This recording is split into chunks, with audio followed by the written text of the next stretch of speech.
So I think that if we can't, I've said we need to try and improve unconscious bias training, etc.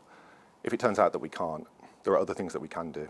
We can look at the practices, the processes, the procedures around recruitment, for example.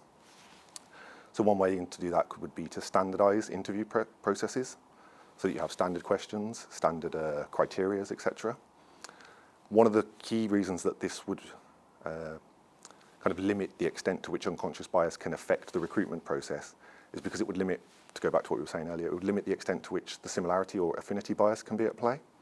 Because this standardised recruitment form, it doesn't leave any room for you to say, this person's like me because of this, this and this. This was the question, here was their answer, here's how it proved the core competencies of the role, for example. And so I think by standardising the interview process in particular, that we can really kind of reduce the extent to which unconscious bias can affect decision making. Because if we can't remove it, we have to stop it affecting decision making at least. I think that one of the problems for small businesses is that within big businesses, the recruitment process involves a lot of people.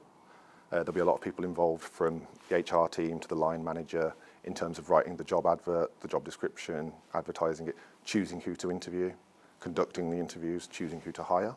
Whereas in a small business, this will often just be the same person, the manager owner, effectively, especially in a micro business, you know. And so there's much more scope for that unconscious bias to enter, I think, in the small business arena, because it's just one person.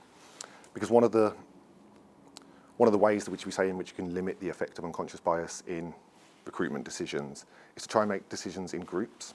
So don't just you be the one person who makes the decision looking over the CVs. Ask a friend, even if they're not part of your business, they're just a friend, you know, who would you pick, etc. If you all choose the same, then of course, if you start to disagree, then maybe you want to take another look at that second CV or something like that. And so I think that what small businesses can do is they can one, if they're currently recruiting with word of mouth, just try to advertise the job a bit more widely. You know, you don't just have to post it on your own Facebook. Maybe try and find a jobs group on Facebook or something like that instead. Think about the language that you're using in your adverts. Think about the images that you're using on your website. You know, those aren't big, expensive things to change. You know, if your images are all white at the moment and you want to attract a more diverse customer base, well, then find another image and put it on your website. You know, that doesn't take time. It doesn't take money. So it's very little things that we can do. So I think that increasingly there is an expectation from consumers that the businesses will be diverse in terms of their customers, in terms of their staff, etc. And I think that we've long known about the business benefits of diversity, and they're increasingly kind of being documented.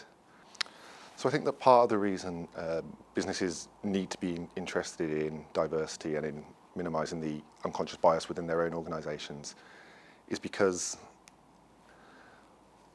as we move forward, and as we've seen, especially highlighted by the two recent things, Brexit and the COVID-19 pandemic, is that businesses really struggle without the right workers.